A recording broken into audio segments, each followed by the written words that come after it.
Welcome into the now. My name is Arch Cowan Jones, and what follows are poems from my book, Into the Now, number 28. And I apologize, I'm sure every poet has one. Number 28 is called COVID. I hear her upstairs coughing. Home from school on a Tuesday at noon. I'm home too, instead of where I should be, quote, unquote, in the emergency room. Instead, I'm in a recliner, alternating ice and heat on my back. It's in a locked up, intense defensive spasm, a mind-body reaction as if I'm under attack. Before leaving work, I just about fell to the floor. I caught myself on the frame of a door with a smack.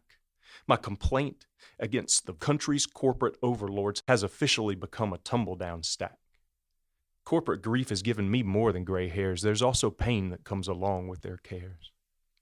For starters, why are we still dealing with the virus? A pandemic they've weaponized against us. That's why this virus is still with us, not behind us. Thus, my daughter is upstairs coughing and craving comfort via Chick-fil-A. Life has thrown another challenge her way. This time around, it's COVID. So for my daughter, who has COVID, I pray.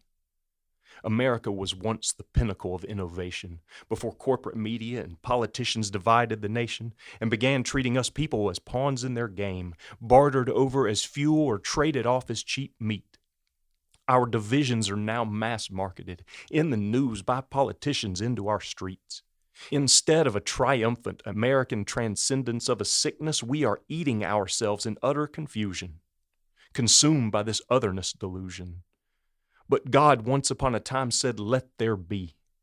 And somehow or other, what blew along was all this, you and me. So why are we fighting with each other about vaccines when the enemy is not us but ravenous impersonal corporate machines, using tax-funded profits to buy future decisions, no longer just excessive pay, opulent homes, and extravagant vacations? Thus, our nation's corporate politicians have not given us a single recommended at-home treatment or prevention protocol. It's as if their objective is not our well-being at all.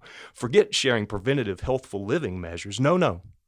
They just sell fear followed by injections, amp up a consuming competition over pleasures, and shame all generic, inexpensive, and yet effective solutions. So the god of pharma, the god of medicine, the god of science will become modern man's golden idols. Thus, my daughter is upstairs blowing her nose.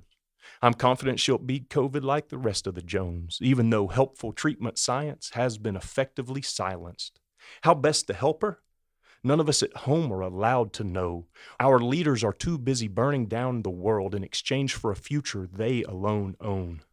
For all the greed, all the power, and all the thrones, they pump fear, not health, into our homes.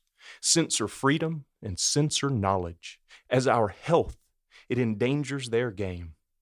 So my daughter, who has COVID, is upstairs.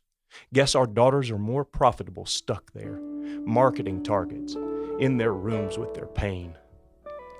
Vaya con Dios. This has been another episode of the Into the Now podcast. The full illustrated collection can be purchased at intothenow.org, along with additional opportunities to connect. If this piece resonated with you, please like and subscribe to the show to help us spread this message of hope.